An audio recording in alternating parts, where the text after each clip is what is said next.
Fala realeza, tudo bem com você? Espero que sim. Meu nome é Thaís Oliveira, eu sou do blog Princesas Adoradoras e nós estamos começando mais um vlog do nosso projeto de leitura e estudo da Bíblia, o Study Bible. Este vlog já é o último vlog da edição de agosto, né? Durante esse mês nós estudamos o livro de Daniel, mergulhamos aí em cada um dos capítulos, aprendendo não só a respeito da vida dos personagens, né, que fazem parte desse livro lindíssimo, como Daniel, os seus 3 amigos, Sadraque, Mesaque e Abidnego. Conhecemos alguns reis, como também temos nos debruçado sobre a parte mais desafiadora, pelo menos para mim desse livro, que são os últimos 6 capítulos que trazem visões a respeito dos fins dos tempos, dos últimos dias e da volta de Jesus. No vlog de hoje, então, nós vamos estudar os 3 últimos capítulos desse livro, capítulo 10, 11 e 12. Espero que através desse vlog nós possamos aprender mais juntas, refletir e também extrair lições importantes para a nossa caminhada com Deus. E para finalizar, nós vamos pensar um pouquinho também a respeito da importância desse livro. Então fica comigo até o final para você pegar essas últimas análises, reflexões e dicas para a hora do seu estudo a respeito de Daniel também.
Eu acabei de fazer a minha leitura, né, desses 3 últimos capítulos e eles são bem desafiadores porque eles contêm muitas informações. Possuem informações a respeito de eventos do fim dos tempos mesmo, né, dos tempos finais, mas também possuem informações a respeito de coisas que já aconteceram, né? Então, eu vou tentar agora ler a minha Bíblia de Estudos para pegar algumas informações, ler também aqueles 2 livros que eu já mostrei aqui para vocês, para eu poder compreender melhor, tirar algumas dúvidas. E depois eu volto aqui para compartilhar com vocês as minhas lições, o que eu aprendi, como que eu tirei as minhas dúvidas, porque realmente são capítulos desafiadores que contêm muitas informações. Então vou tentar desembaralhar todos esses nós aqui na minha cabeça para esclarecer algumas coisas aqui com vocês.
clarezas, fiz a minha leitura da Bíblia e tirei meu momento ali de estudo para ler tanto a minha Bíblia de estudos, né, quanto aqueles 2 livros que eu já indiquei para vocês, um do Hernandes Dias Lopes sobre Daniel e um do Ian Diggett também sobre Daniel. Os 2 são comentários expositivos. E agora eu vou apresentar para vocês algumas considerações, o que me chamou mais atenção nesses 3 capítulos e também algumas lições que nós podemos extrair deles. Para a gente entender melhor esses 3 capítulos, nós não podemos olhar para eles simplesmente de maneira separada, mas nós precisamos entender que os 3 fazem parte de um mesmo momento, de uma mesma visão. Uma visão que começa ali no capítulo 10 e vai ter seu fim narrado no capítulo 12. Então nós estamos lendo a continuação de uma visão de Daniel. E para a gente compreender melhor essa visão, nós precisamos nos lembrar a respeito do contexto histórico dessa época. Como nós vimos na leitura do capítulo 9, Daniel orava em prol da promessa do Senhor de que depois de 70 anos o povo judeu, poderia voltar para Jerusalém, sair do exílio e reconstruir a cidade e reconstruir o templo. Isso de fato aconteceu. Quando nós lemos o livro de Esdras e o finalzinho do livro de 2 Crônicas, nós percebemos que o Senhor usou um rei chamado Ciro e que no primeiro ano do reinado dele, ele escreveu um decreto permitindo que os judeus retornassem para casa e reconstruíssem o templo. Aqui no capítulo 10, essa fase de retorno à pátria já aconteceu, mas Daniel não foi com seu povo, talvez pela sua idade avançada, porque ele já tinha em torno ali dos 84 anos, ou mesmo por causa do seu trabalho, Como Daniel trabalhava para a coroa, talvez ele não tenha tido a oportunidade de ir por causa do seu trabalho, ou mesmo ele sentiu vontade de ficar ali, a gente não tem certeza. O fato é que os judeus puderam voltar para casa. Nem todos foram. Nós percebemos pelos livros de Neemias e de Esdras que não voltaram muitas pessoas. E aqueles que voltaram também não encontraram um tempo fácil ali em Jerusalém, porque a região havia sido cercada por outros povos, Muitos povos começaram a morar nas cidades em torno de Jerusalém, nas terras ali em torno, durante o período que os judeus estavam no exílio. E quando os judeus começaram a retornar, eles tiveram que lidar com essas pessoas e essas pessoas acabaram fazendo oposição a eles. Muitas pessoas atrapalharam a construção do templo, muitas pessoas depois atrapalharam a reconstrução dos muros da cidade. Então eles foram sofrendo ali sérias oposições com outros povos e também vários outros desafios. E é possivelmente que Daniel estivesse orando justamente a respeito desse problema. Mais uma vez, nós percebemos Daniel dedicando as suas orações em prol do seu povo, Orando, travando batalhas espirituais em prol do seu povo, da sua nação. Desta vez, ele não só ora, como ele também faz um longo jejum que dura 21 dias, período em que ele se abstém de alimentos, de bebidas como vinho e até mesmo do óleo que eles usavam para passar, no corpo, loções corporais, para ajudar eles a lidarem com um clima tão árido, da região. Então ele se abstém desses confortos para humilhar-se diante de Deus e orar em prol do seu povo. E é muito importante a gente ter em mente então esse contexto difícil que o povo judeu estava passando no retorno para casa.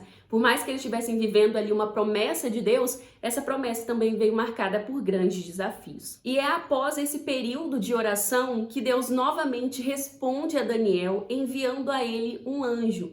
E esse anjo aparece a Daniel vestido de linho, uma imagem muito impressionante, que mexe com Daniel, que deixa ele fraco. A imagem deixa Daniel fraco a ponto dele cair ao chão, Não porque ele está simplesmente com medo da imagem que ele está vendo, daquela figura, tão maravilhosa, mas sim pela glória que aquela figura traz. E ele cai ali fraco diante daquela imagem tão poderosa e também com muito temor e clamor a Deus. E a gente percebe pelo texto que outras pessoas estavam com Daniel naquele momento. E outras pessoas, embora não tenham visto a imagem, elas sentiram algo diferente e ficaram com medo a ponto de sair correndo. Mas apenas Daniel conseguiu ver a imagem daquele anjo. Muito provavelmente por causa do nível de intimidade que ele tinha com Deus. E é justamente para ele que esse anjo vem, O anjo chega a dizer que quando Daniel fica fraco, caído no chão, que é para ele ter força, que é para ele ser forte, porque mais uma vez, porque ele é muito amado, que a resposta veio.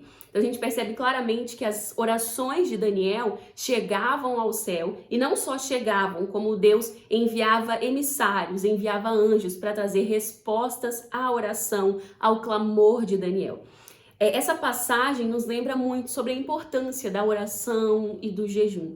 Daniel não só era um homem fiel a Deus em suas práticas e atitudes diárias, né, de não se contaminar com outra cultura, de não abrir mão dos seus valores e princípios, como ele era um homem constante em oração, como nós já vimos nos outros vlogs. Assim como ele, nós também precisamos nos empenhar a orar mais, a buscar mais a presença de Deus, a orar não só pelas nossas vidas, mas pelas promessas de Deus, por aquilo que Deus nos promete em sua palavra. A gente percebe claramente Daniel orando pelas promessas. Ele orou pela promessa do retorno a Jerusalém e a gente também precisa orar pelas promessas. Seja a promessa da vinda do Senhor, né, da volta, de nos resgatar. A gente precisa trazer à memória as promessas e orar sobre elas. E também a importância do jejum, que é uma maneira, né, de nós combatermos a nossa carne, de nós nos humilharmos perante o Senhor, para vivermos pelo Espírito, para nos tornarmos mais sensíveis ao Senhor. Então que a gente sempre se lembre da importância dessas duas ferramentas na nossa vida com Deus. Outro ponto muito importante no capítulo 10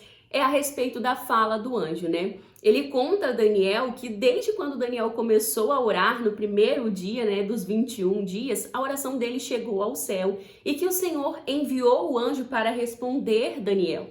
Só que durante esses 21 dias, o anjo precisou lutar contra o príncipe da Pérsia. Esse príncipe da Pérsia não era o príncipe em si, né, a figura real em si que estava ali. Essa expressão é interpretada como um agente do inimigo, um agente do diabo, que estava tentando impedir que a mensagem chegasse a Daniel. Durante aqueles 21 dias, o anjo do Senhor travou uma grande batalha contra esse agente do inimigo. Lembrando que esse agente não é uma pessoa, mas é um agente no campo espiritual. Eles travaram uma batalha até que o anjo do Senhor chamou por Miguel, um outro anjo mais forte, que veio e o ajudou a ganhar aquela batalha. E depois de ganhar a batalha, o anjo finalmente pôde ir falar com Daniel. E o anjo narra essa situação para Daniel para mostrar a ele que a vida é cercada por batalhas espirituais. Embora nós estejamos presos a esse mundo terreno e nossos olhos muitas vezes só se preocupem com as coisas à nossa volta, né, com as nossas circunstâncias terrenas, nós vivemos cercadas por batalhas espirituais. Enquanto nós estamos aqui, tem anjos travando batalhas, né? Os anjos do Senhor travando batalhas contra os agentes do inferno. E a gente vive cercada por essas batalhas. E essas batalhas interferem nas nossas vidas também. Daí eu ressalto mais uma vez a importância de nós termos uma vida de oração e de jejum. Porque é assim que a gente interfere nessas batalhas. Embora a gente não veja essas batalhas que estão acontecendo no mundo espiritual, assim como Daniel não viu o anjo que veio falar com ele batalhando contra um emissário do inimigo, essas batalhas acontecem o tempo todo. E o que a gente tem que fazer diante delas? Nós temos que orar. É através da oração que nós interferimos nessa batalha. É através da oração que nós ajudamos nessa guerra, né? Que nós nos posicionamos e que nós clamamos pela vitória do Senhor. E é certo, apesar dessa batalha entre o bem e o mal existir, a vitória do Senhor é certa. O inimigo não pode vencer o Senhor, e essa batalha entre esse anjo e esse emissário nos demonstra isso claramente. Ele pode interferir nos planos, atrasando, atrapalhando um pouco, mas os planos do Senhor não são impedidos de acontecer. O Senhor sempre vencerá o inimigo.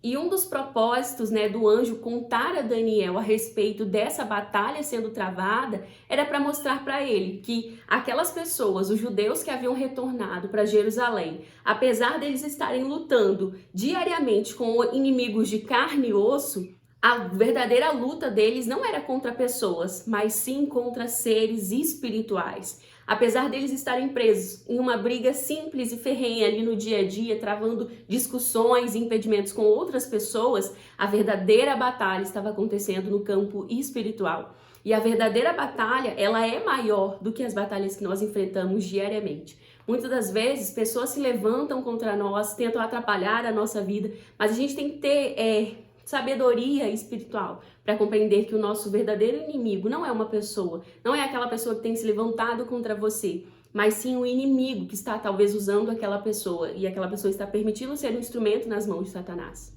Ter essa consciência nos lembra que, por mais que a gente trave lutas dolorosas no nosso dia a dia, elas não são nada comparadas às batalhas que são travadas a nível espiritual. E entender isso, entender o quão grandes as batalhas espirituais são, e mais ainda, o quão grande o poder do nosso Deus é ao lidar com essas batalhas, ter esse entendimento nos traz também esperança para lidar com os nossos problemas diários, com os nossos desafios diários. Então, o objetivo do Senhor ao trazer essa revelação a Daniel era também trazer a ele esperança. Olha, vocês enfrentam batalhas todos os dias, o seu povo lá em Jerusalém está enfrentando batalhas todos os dias, mas eu estou com vocês, eu estou travando uma batalha muito maior e o final é garantido, eu vou vencer essa batalha, sabe? Então isso também traz esperança. Esses foram então os pontos que eu escolhi destacar aí do capítulo 10 e vamos agora então ao capítulo 11. Ao decorrer do capítulo 11, o anjo vai continuar contando para Daniel a visão que Deus deseja que Daniel compreenda. E nós percebemos ali pelo capítulo 11 que o anjo vai mostrando para ele uma série de eventos políticos, conflitos entre nações que ainda aconteceriam no futuro. E é incrível quando nós vamos estudando a fundo, né, a narrativa do capítulo 11, nós percebemos claramente como que esses conflitos realmente aconteceram de maneira exata e perfeita. Todos os detalhes que Deus vai narrando para Daniel aqui acontecem com perfeição séculos mais tarde. Eu não vou me debruçar aqui com vocês em cada um dos detalhes, né? Porque a gente percebe, um rei que se casa com com a filha de outro reino e depois aquilo não dá certo, enfim. Eu não vou me atentar a todos esses fatos. Eu vou narrar isso direitinho para vocês, a explicação exata desses eventos históricos, lá no nosso PDF de estudos que eu libero lá no Telegram. Mas aqui, para o vídeo não ficar muito extenso, eu vou pontuar de maneira mais geral para que a gente entenda e compreenda o propósito dessa visão, beleza? Nessa visão, nós percebemos então, como eu já pontuei, que o anjo faz referência a conflitos políticos que vão acontecer no futuro. Inicialmente, ele fala de 3 reis persas e depois ele fala de um 4º rei que seria mais poderoso e que atentaria contra os gregos. Esse 4º rei tem sido apontado como Assuero, o marido de Esther, que ele tentou dominar os gregos, mas acabou falhando. Essa visão fala também a respeito de um rei muito poderoso, que depois de construir um grande império, ele seria dividido em 4 partes. Mais uma vez, nós vemos aqui Alexandre o Grande. Ele já apareceu em outras visões de Daniel, né? E nós já comentamos a respeito dele, que ele construiu um império de maneira muito rápida, de maneira muito veloz, conquistou quase todo o mundo antigo. Mas apesar de ter conquistado tanto, ele veio a morrer, né? E o seu reino foi dividido em 4 partes. E mais uma vez, em uma nova visão de Daniel, o Senhor explica isso muito tempo antes de acontecer. Além então de falar dos 4 reis persas e de Alexandre o Grande, né, como um rei grego, essa visão também nos fala a respeito de outros 2 reinos que seriam muito poderosos, o reino do norte e o reino do sul. 2 reinos que só surgiram após a divisão do Império Grego, né, do Império ali de Alexandre, entre os seus 4 generais. Essa divisão vai gerar, né, outros reinos importantes, dentre eles o reino do norte e o reino do sul. É a partir desses 2 reinos que nós vamos ver uma série de conflitos que são narrados aqui durante o capítulo 11, como por exemplo, alianças políticas entre casamentos, alianças que não vão dar certo, várias brigas, né, entre o reino do norte e o reino do sul, que eu não vou me atentar aqui agora, mas a gente percebe durante a narrativa da visão que esses povos, né, do reino do norte e do reino do sul vão brigar várias vezes. Uma hora o reino do sul ganha, uma hora o reino do norte ganha, ou seja, são uma série de conflitos. E por que isso é importante? Porque geograficamente esses reinos estavam posicionados de maneira que o povo de Deus ficasse bem no meio deles. Ora, o povo de Deus era dominado pelo reino do sul, ora pelo reino do norte. O povo do sul, né, que eram os Ptolomeus, eles dominaram os judeus, permitindo que os judeus tivessem liberdade religiosa e continuassem adorando ao seu Deus. Mas quando o reino do norte dominou os judeus, a coisa não ficou tão bonita assim. Muitas das vezes eles perseguiram a religião dos judeus, os costumes dos judeus. Então, além de viverem conflitos entre si, o povo de Deus também vai ser tocado por esses conflitos. Alguns vão permanecer fiel ao Senhor durante esse período e vão dar as suas vidas em prol da sua fidelidade a Deus, enquanto outros judeus acabaram cedendo e preferindo se aliar aos reis daquele período a manterem a sua fidelidade a Deus. Então Deus, através dessa visão, estava mostrando a Daniel também que os dias futuros seriam desafiadores e que o povo dele precisaria ficar atento para não perder sua fé, para não abrir mão da sua fidelidade ao Senhor. Ainda aqui no capítulo 11, dos versos 21 ao 35, nós reencontramos uma figura histórica que nós já ouvimos falar em uma outra visão. Vocês se lembram daquele chifre pequeno que nós comentamos no vlog passado, que ele cresceria de tal maneira que ele dominaria o povo judeu, proibiria o culto no templo,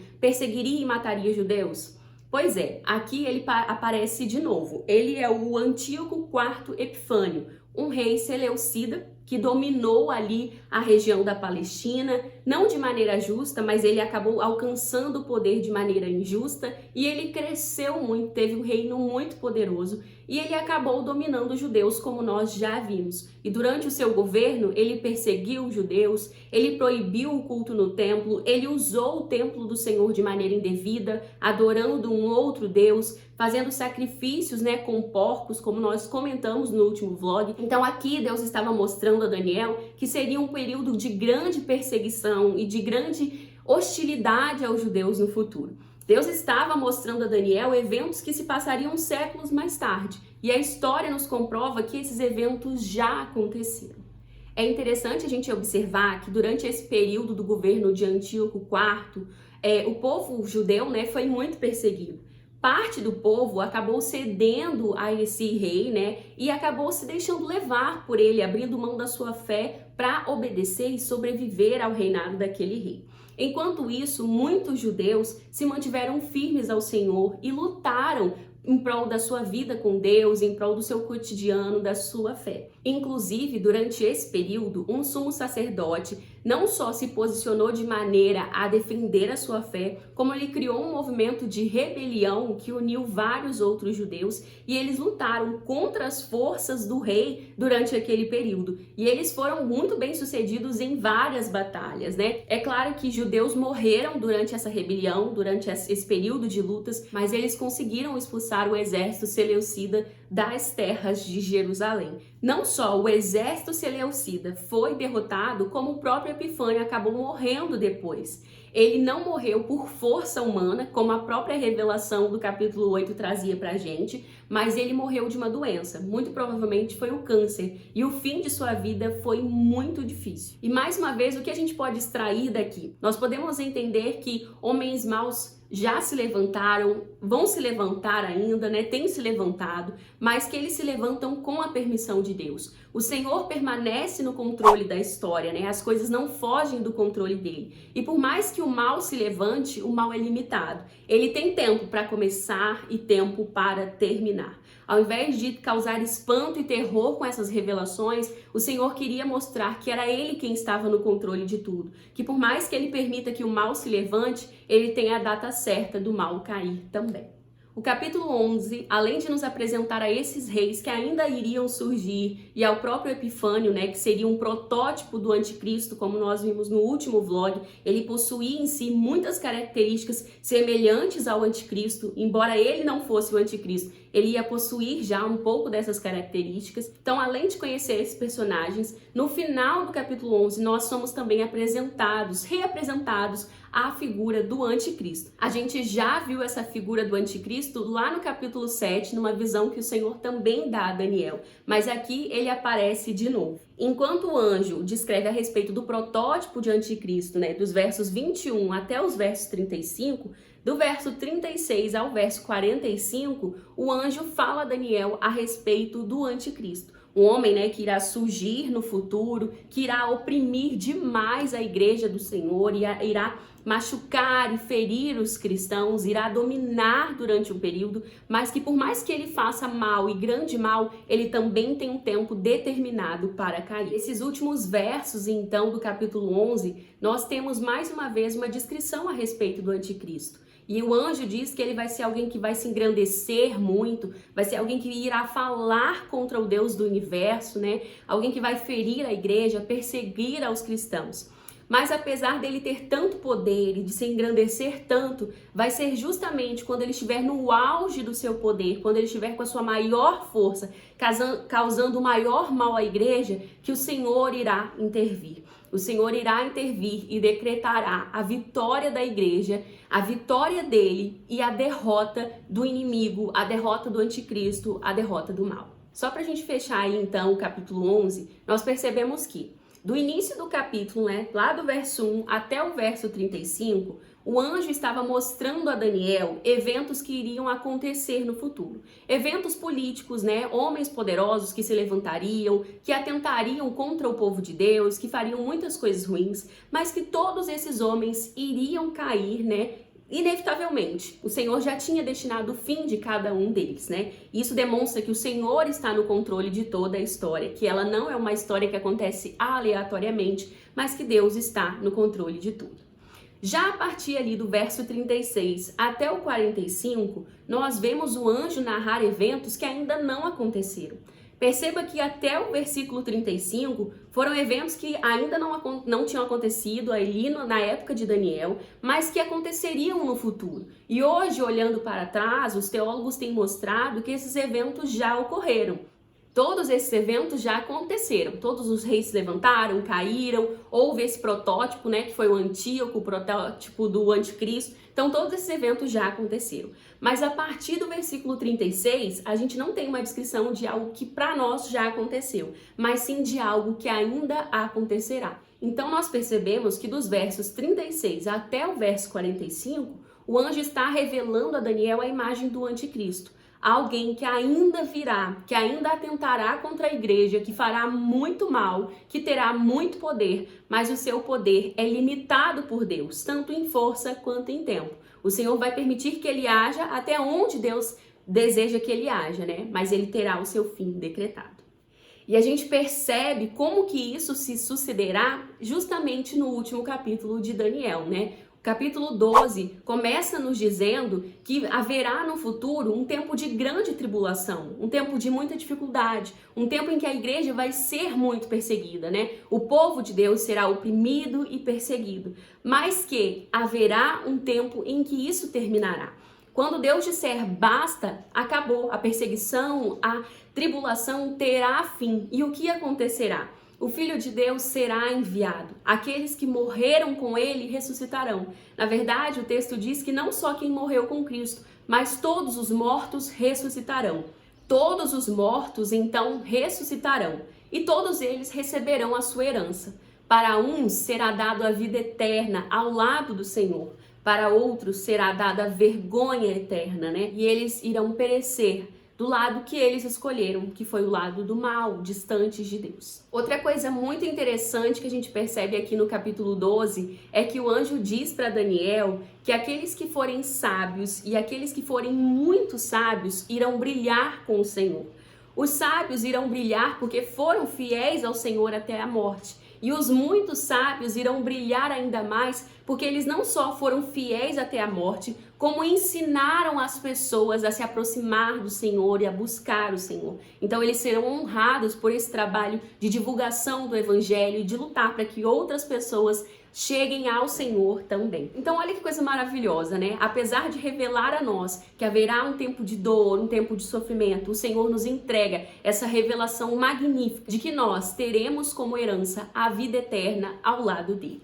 E de que nós brilharemos ainda mais que as estrelas próximas a ele.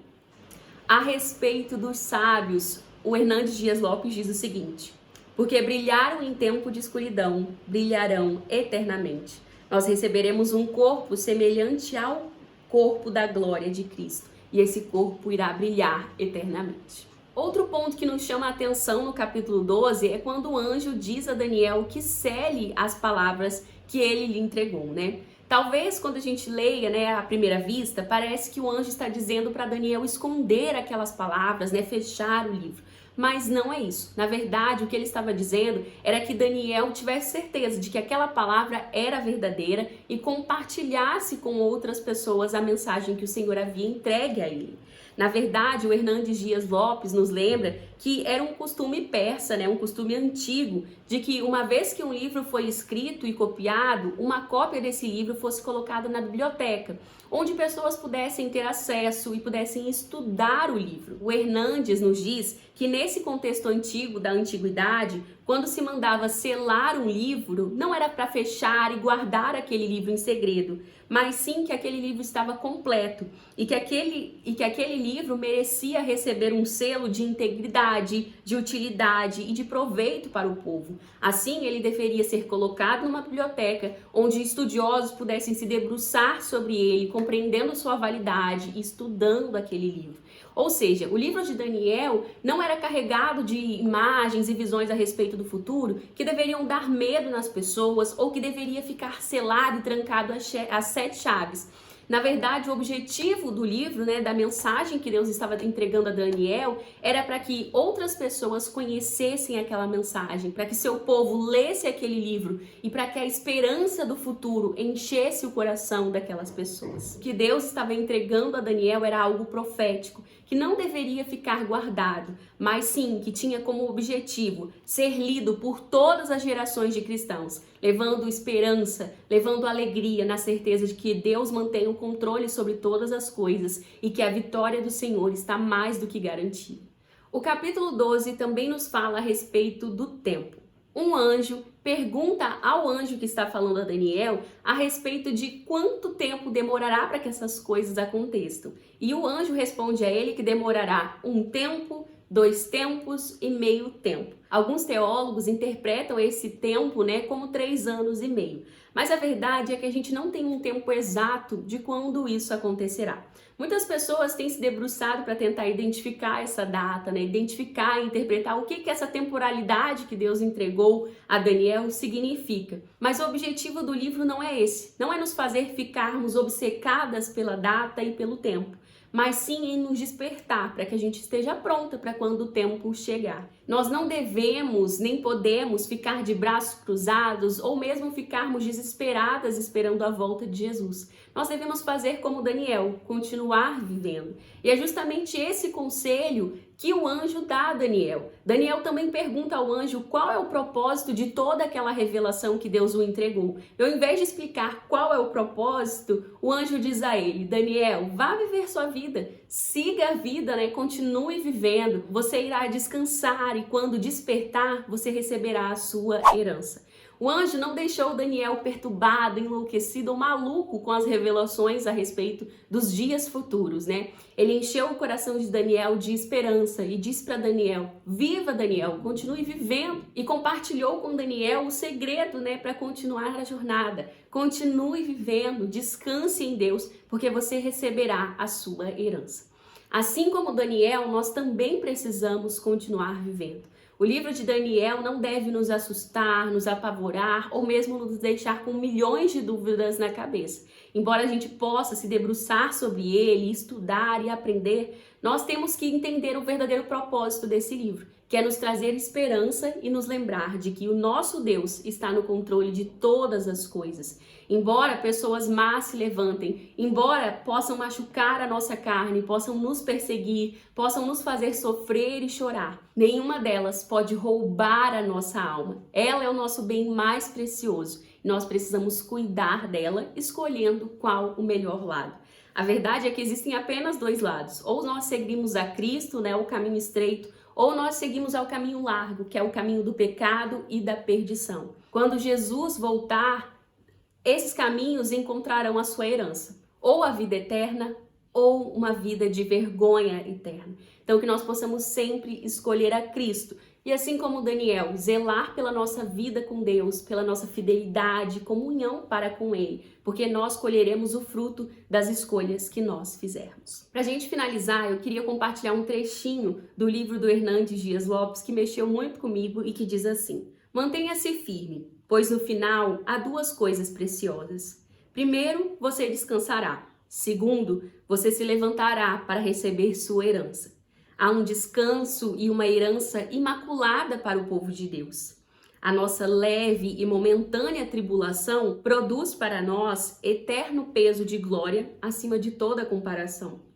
O céu é o lugar de recompensa. Lá nossas lágrimas serão enxugadas. Lá não haverá mais dor. Lá estaremos juntos para sempre e reinaremos com Cristo pelos séculos dos séculos. Nenhum dos eleitos de Deus se perderá. Mesmo que a morte nos faça tombar aqui, nos levantaremos do pó para brilhar como as estrelas, sempre e eternamente. Que assim como a revelação nos diz, nós sejamos tidas como sábias também.